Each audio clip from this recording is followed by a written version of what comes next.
A pasting over in Adelaide managed to revive themselves and make it a contest. Yeah, now we'll talk a bit further about that later, but I heard you bolted down the steps, down the race, onto the ground to get that little bit of last Moorabbin turf. Yes, we're going to cultivate it and sell it, put it into bottles and jars and sell it. So you're going to dry it for a second and no, we're not going to light it up. No, we're not going to light it Now up. the big word is they might burn the goalposts, put them in little urns like the ashes in cricket, and sell them.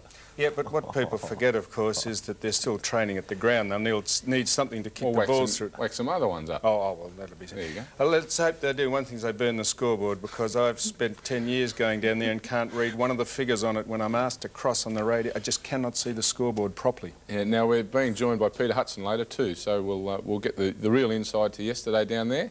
And the inside yesterday... A relayed free kick from an out of bounds on the full by a hapless Fitzroy kick, cleared by a defender, and he ran round Lynch.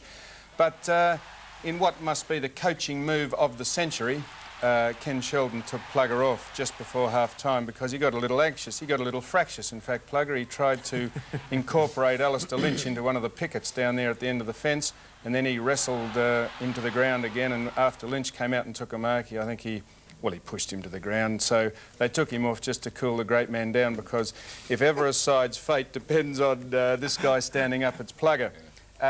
Incidentally, I think they lost the plot a bit, though. St Kilda at three-quarter time, they had slackened right off. In fact, a Mexican wave went round the crowd at half-time, and I don't think they listened to Ken because all the St Kilda players joined in it. So he would have been disenchanted by that, but they eventually regrouped, as we say, and Had a good look at themselves? I think they had the mirrors out at three-quarter time and had a good look at themselves. Pardon? A good hard look. A good hard look. And just for those record buffs, those trivia buffs, Dermot, I know you get asked a lot about football down at the disco. Tony Lockett kicked the last goal on Linton Street, and the real thing, Russell Morris, had the last kick. Oh, well, it couldn't be two better people to finish that off. And when we come back, we'll be joined by Peter Hudson, who's going to tell us about the move to Waverley, about Tony Lockett, and we'll just see if he's got any advice for Jason Dunstall, who's chasing that 150 goals. Stay with us. No, I don't really, because Ken made a point through the week and prior to the game of saying to the players, well, you know, it is an emotional day, but it's a day at the office for us, and we've got to get these 4 points because, you know, our aim, of course, is to win was yesterday to win the last 4 games, and if we slipped up on Fitzroy, well, we're right back. Yeah. And how did you view the game yourself? You know, people are saying the margin's not that strong, but in my opinion, it was sort of always there, and they went up another gear when they had to. Well, it was always going to be a tough game. I mean, it's only a few weeks ago that Fitzroy were beating all the top sides and playing well and right up there, and everybody was talking about them being in the finals. Now, they've fallen off the rails in about the last 4 or 5 weeks, so we knew from an ability point of view it was going to be a tough game. We've come off 2 sensational wins, and they've copped a flogging. So, I mean, all the years I've been around footy, it's been the recipe for almost a boil-over. Yeah, they always want to bounce back, don't That's they, right. after a tough week. Can you briefly outline what benefits does St Kilda get from moving to Waverley as compared to what they have now? Well, I think it's well documented that the financial rewards are pretty great. And what is that financial reward? Oh, well, I don't know that, Dermy, I don't know the full amount, but I believe it's a substantial amount. $750,000. Well, if you say so, Sam, I'll go along with it. Well, any advance on that? Do you have a vicinity, roughly in the area of? Oh, well, I'd say Sam's probably right. It could be around about that sort of an amount. But the way it's made up is the interesting part. I mean, it's not just a donation of $750,000. I think most of it's compensation for various things that happen at Moorabbin. Yep. Dermot has a theory about St Kilda in that you go out to Waverley and he says Hawthorn struggle out there because of the heavy ground. Well, in fact, you struggle out there because of it as well. Well, we love playing out there now. I think the players... Now that we're getting $750,000, we love it. Well, you know, as that guy on the TV said a while ago, money speaks all languages. But no, we have played well out there. I thought last week showed that...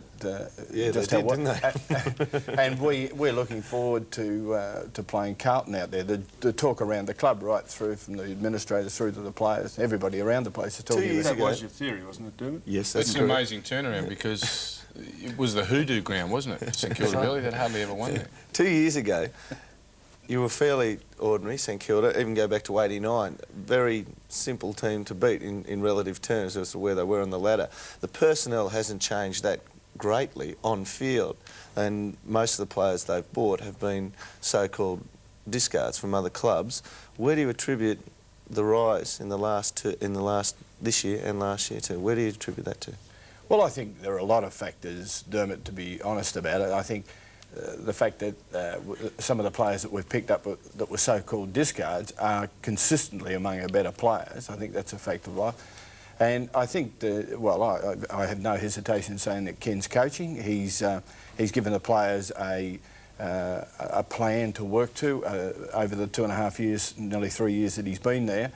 And, I think he's done a good job. And I think. Do you think it would have been hard for him to be a teammate, a mate as a player, and suddenly the next year go into a coaching where he has to tell his mates who he was probably slacking and back of the back of the pack at training with, suddenly having to tell his mates, I want you to do that, do it harder for me? Oh, yes. Like, it's always been said all over the years, hasn't it, that it's hard for a guy to go from being a player to being a coach, but I think he's handled it very well, and the score's on the board. Now let's get down to tin tacks. Peter, you're not actually the coach, are you? You're not the de facto coach firing the shots. He's loading the gun. No, Sam. No. No. No, this is often rumoured that you do the marshalling around the back there and he just moves them like the pawns. It's often rumoured. It's often rumoured. That wouldn't be the case. Did you instruct him to take Plugger off the ground yesterday? No, I didn't. No, but I thought it was a good move. Very good move. He was getting a bit touchy at that stage, wasn't he, the big fella? Seriously now, we'd almost have to be starting to think about getting a minder for Plugger so that we can keep him up and on his feet so that he can make the finals, because if he's not there, you're just about out of it, aren't you? Well, he went off yesterday and we kicked 2 goals as soon as he went off. So that's Close look here. He goes off, misses the edge, somebody runs on, and the interchange... you're trying to cause trouble he now. goes back around and in, so they had 19 men on the ground for a few brief seconds. Peter, just going back, similar along Dermot's lines there before, Ken played in successful teams at Carlton, you played in very successful teams at Hawthorn, so they're 2 clubs that have been very, very successful. Have you tried to build that into the club? You tried to, take some of those experiences from both those successful clubs and put it into St Kilda? Oh, yes, very much so. I mean, I virtually had 25 years at Hawthorn off and on, and Ken had a lot of years and 3 premierships at Carlton. And there's no doubt in his coaching and in my support for him, there's an enormous amount of Hawthorn, an enormous amount of Carlton, but the secret is to build it into St Kilda. Yeah. It's, you don't want Hawthorn at St Kilda, you don't want Carlton at St Kilda, you want St Kilda at St Kilda. So you take the bits and pieces and put them in together to your players' personality. That's right. And is there any of Simon O'Donnell left over down there? Only about 9 o'clock, 10 o'clock Saturday night. Yesterday, there was a gentleman ushering people into the stand, and he had my badge on the front of his hat. Would you say, Mr O'Donnell. It had faded a touch, but he did have my badge on the front of his hat. just from a completely objective point of view, Peter, would you say there's more Hawthorn at St Kilda or more Carlton? Oh, Sam. Sam. I thought you might have more influence on the way I came they off played. the tennis court to come in here today, not to ask those sort of questions. And I noticed you told me you're playing with Frank Good, isn't he, on the tribunal? Yeah, oh, yes, well... Just getting some points in the... After what he did to Craig Devonport, I thought I'd better change my tack and get on some. Peter, the other thing, what is the difference in St Kilda this year, do you think? We talked last year, towards the end of last year, about the pressures finals will bring on. How have you kept have the players really got that inspiration that they've had a taste of it once last year, they really want to go further and further this year? Is that sort of the attitude that seems to be going around there at the moment? It's so easy when you have a bit of success to fall back and say, well, St Kilda's never been in the finals since '73. We got them there, and we'll have a bit of a letdown. They seem to have got stronger and stronger, don't they? Yes, I think the players have welded together much better over the last 12 months than they did prior to that. But the whole thing about it is that I think the most significant thing that's happened in the last couple of years is when you talked about St Kilda 2 or 3 years ago, you invariably talked about Lockett and Winmar and Frawley and probably 2 or 3 others. And that went on, and that was generally the way it was. But now, I think, whilst you still talk about those players a lot, there are a lot of other players that are starting to come in, the Harveys and the Burkes and the Morrises and the Peakins, and these sort of people are getting a lot of mentions now in dispatches, and it's not just that 2 or 3 players. And I think that's been the secret at Hawthorn, with Burton Dunstall and the many others. Now, we've got a couple of games to fix up today, give our predictions for. People will put you on the Richmond-Adelaide.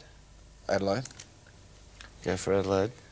You'd have to go for Adelaide on form. Any statements to make about Marvellous Adelaide? people over there. Well, they won't have the morons over here. And we've got Sydney and Carlton at 1 o'clock today as well in Sydney. Well, I'd love to see Sydney win, but I think Carlton will. Yeah. I think Carlton, but Sydney will have a red-hot go. A red-hot gun, RHG. Sam? Yes, no, I agree with Dermot. You agree with Dermot? Now, fellas, also want to congratulate you on dressing down on the ties. This is The ties are By better. the way, something I asked for a Make a tie and there were none left. What? Yeah, well, yeah. Dermot said spilled there's a a- pizza over this just before I came out, and that's why it looks like this. Pete, thanks for coming off the tennis court and thanks for joining us, pleasure. and good luck for the rest of the season, the finals. Doing a great job. Thank you, Pete. Thank you, Dermot, and thank you, Sam. Well, thank you again, Simon. And we'll be back again same time next week. Join us then. Good luck to the Olympians.